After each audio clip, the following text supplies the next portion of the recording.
Hello friend, आज हम discuss करने वाले हैं डेरिवेशन ऑफ एवोगैड्रोस लॉ। किसके द्वारा? काइनेटिक इक्वेशन के द्वारा। इसके पहले हमने बॉयल्स लॉ का डेरिवेशन काइनेटिक इक्वेशन से कैसे होता है और चार्ल्स लॉ का डेरिवेशन काइनेटिक इक्वेशन से कैसे होता है उसका सारा डिटेल में वीडियो प्रोवाइड कर दिया है। अब हम देखेंगे काइनेटिक इक्वेशन से हम एवोगैड्रोस लॉ का डेरिवेशन कैसे कर सकते हैं। एवोगैड्रोस ने जो कहा था उस स्टेटमेंट को इसके द्वारा हम प्रूफ कैसे कर सकते हैं। ठीक, derivation of Avogadro's law from kinetic equation. ठीक, तो उन्होंने बोला क्या था कि सेम साइज के कंटेनर में अगर हम गैस के मॉलिक्यूल्स ले रहे हैं और उसका टेम्परेचर और प्रेशर जो है वो कांस्टेंट रख रहे हैं, तो जो दोनों गैस है ना उनमें जो मॉलिक्यूल्स की संख्या है या नंबर है वो इक्वल होंगे। देखिए, कंटेनर का साइज क्या होगा? सेम होना चाहिए। दो गैस ले रहे हैं आप दो कंटेनर में, लेकिन क्या है कंडीशन? कंटेनर का साइज जो है दोनों का वो सेम होना चाहिए। और क्या है? टेम्परेचर और प्रेशर कांस्टेंट होना चाहिए। वॉल्यूम कैसे कांस्टेंट हो रहा है यहाँ पे? जब आप कंटेनर का साइज ही सेम ले रहे हो दोनों का, तो वॉल्यूम ऑटोमेटिक क्या है? कांस्टेंट है। ठीक, तो क्या होगा?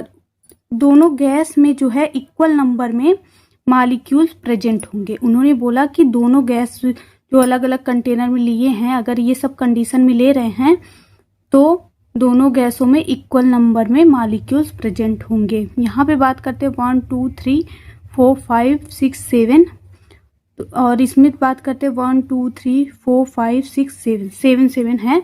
वैसे तो जनरली आप गैस के मॉलिक्यूल्स काउंट नहीं कर सकते क्योंकि वो लाखों के तादाद में होते हैं। यहाँ पे एग्जाम्पल के तौर पे हम समझाने के लिए आपको ऐसे दिखा रहे हैं। तो उन्होंने ये बोला था, इस स्टेटमेंट को हमको क्या करना है?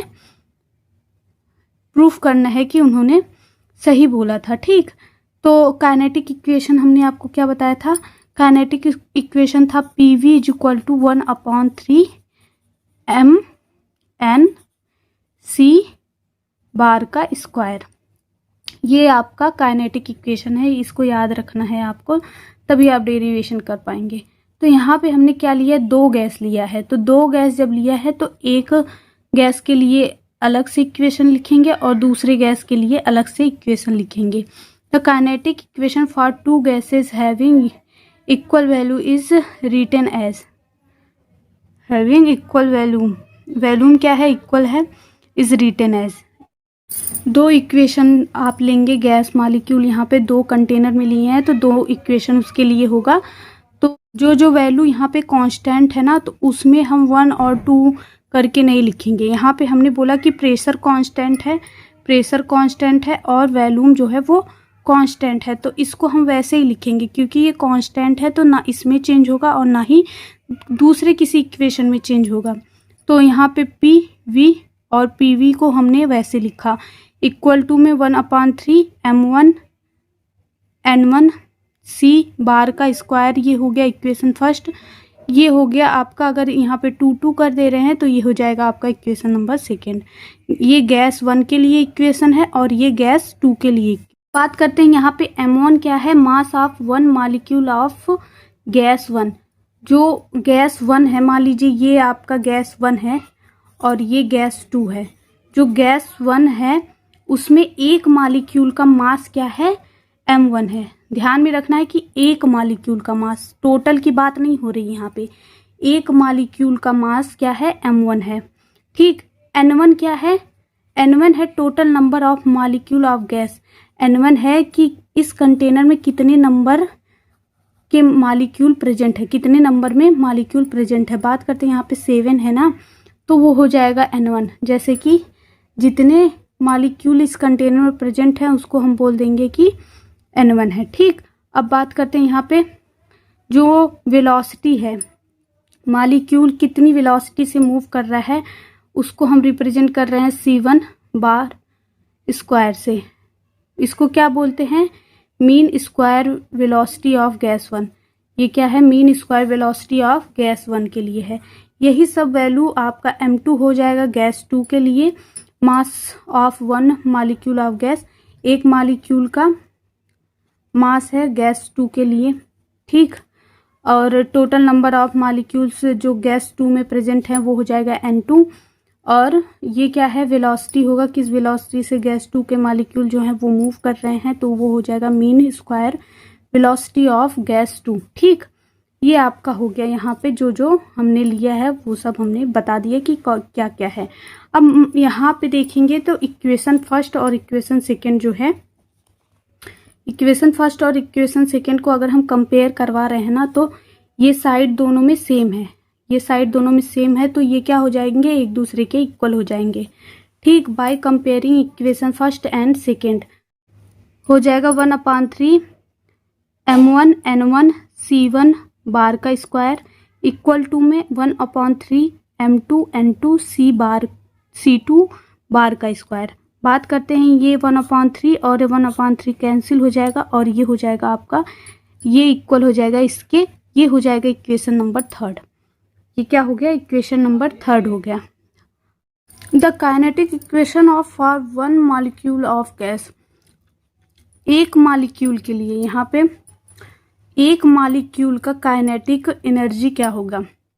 The kinetic energy for one molecule of gas is, देखिए यहाँ पे वन मॉलिक्यूल के लिए बात हो रहा है, वन मॉलिक्यूल के लिए बात हो रहा है, मतलब कि m1 मान लीजिए, एक मॉलिक्यूल का अगर मास है तो इसकी काइनेटिक एनर्जी पूछ रहा है कि क्या होगा, काइनेटिक एनर्जी क्या होगा। आपको पता है काइनेटिक एनर्जी इक्वल टू होता है 1/2 mv²। तो यहाँ पे हमने वेलोसिटी को क्या माना है, c बार का स्क्वायर हमने वेलोसिटी को माना है।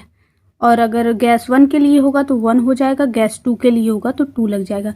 तो यहाँ पे v² की जगह पे हम क्या रखेंगे, c बार का स्क्वायर रख देंगे। और m1 के लिए अगर निकालेंगे, गैस 1 के लिए निकालेंगे तो m1 रखेंगे, गैस 2 के लिए निकालेंगे तो m2 रख देंगे। ठीक, तो यहाँ पे देखते हैं काइनेटिक एनर्जी गैस 1 के लिए अगर हम देख रहे हैं, वन मॉलिक्यूल की बात हो रही है यहाँ पे, 1/2 m1 c1 बार का स्क्वायर, ये हो जाएगा आपका इक्वेशन नंबर 4। बात करते हैं, अगर काइनेटिक एनर्जी हम गैस 2 के लिए निकाल रहे हैं तो क्या होगा, 1/2 m2 c2 बार का स्क्वायर, ये हो जाएगा इक्वेशन नंबर 4। अब अगर हम इस इक्वेशन को और इस इक्वेशन को कंपेयर कराएंगे तो ये वैल्यू, ये भी काइनेटिक एनर्जी है और ये भी काइनेटिक एनर्जी है, तो ये वैल्यू आपकी क्या हो जाएगी, इक्वल हो जाएगी। बाय कंपेयरिंग इक्वेशन 4 एंड 5 तो ये हो जाएगी आपकी इक्वल वैल्यू। तो क्या करेंगे, ये 1/2 कैंसिल हो रहा है, इसको काटेंगे और जो बचेगा वो एक दूसरे के इक्वल होगा, ये हो जाएगा आपका इक्वेशन नंबर 6। आगे हमने जो इक्वेशन नंबर 3 निकाला था और इक्वेशन नंबर 6 को आपस में क्या करेंगे, डिवाइड कर देंगे। इस वाले इक्वेशन को और इस वाले इक्वेशन को अगर हम डिवाइड कर रहे हैं तो यहाँ पे देखेंगे कि m1 जो है m1 से कैंसिल हो जाएगा और c1 स्क्वायर बार जो है c1 स्क्वायर बार से यहाँ पे कैंसिल हो जाएगा और m2 से कैंसिल हो जाएगा, c2 स्क्वायर बार जो है c2 स्क्वायर बार से कैंसिल हो जाएगा, बचेगा क्या, n1 = n2 बच जाएगा। तो यही तो बोला था उन्होंने कि अगर हम कोई भी गैस का कंटेनर ले रहे हैं दो जिसकी साइज जो है सेम है, मतलब कि उसका वॉल्यूम कांस्टेंट है, टेम्परेचर और प्रेशर जो है वो कांस्टेंट रखते हैं, मतलब कि स्टैंडर्ड टेम्परेचर एंड प्रेशर पे रखते हैं, तो क्या हो जाएगा, ये जो नंबर हैं दोनों गैसों में मॉलिक्यूल्स के वो इक्वल हो जाएंगे। तो यहाँ पे हमने नंबर ऑफ मॉलिक्यूल्स का इक्वल हो गया है, दिखाते हैं आपको। ये देखिए डिवाइड किए हमने इक्वेशन नंबर 3 एंड 6 को, क्या हुआ, ये कैंसिल हो जाएगा, ये कैंसिल हो जाएगा, ये भी कैंसिल होगा, ये भी कैंसिल होगा, बचा क्या, n1 = n2, n1 = n2। ये प्रूफ हो गया कि अगर हम साइज में सेम ले रहे हैं कंटेनर और उसका टेम्परेचर प्रेशर कांस्टेंट रख दे रहे हैं और अलग अलग क्या ले रहे हैं, गैसेज ले रहे हैं दो कंटेनर में, तो उसमें नंबर ऑफ मॉलिक्यूल्स जो होंगे वो इक्वल होंगे, नंबर ऑफ मॉलिक्यूल्स इक्वल होंगे। आई होप ये वीडियो आपको अच्छी लगी हो। वीडियो अच्छी लगी हो तो लाइक करिए, चैनल पर नए हैं तो चैनल को सब्सक्राइब कर लीजिए। Thank you for watching this video. अगर आप स्क्रीनशॉट लेना चाहते हैं तो ले सकते हैं।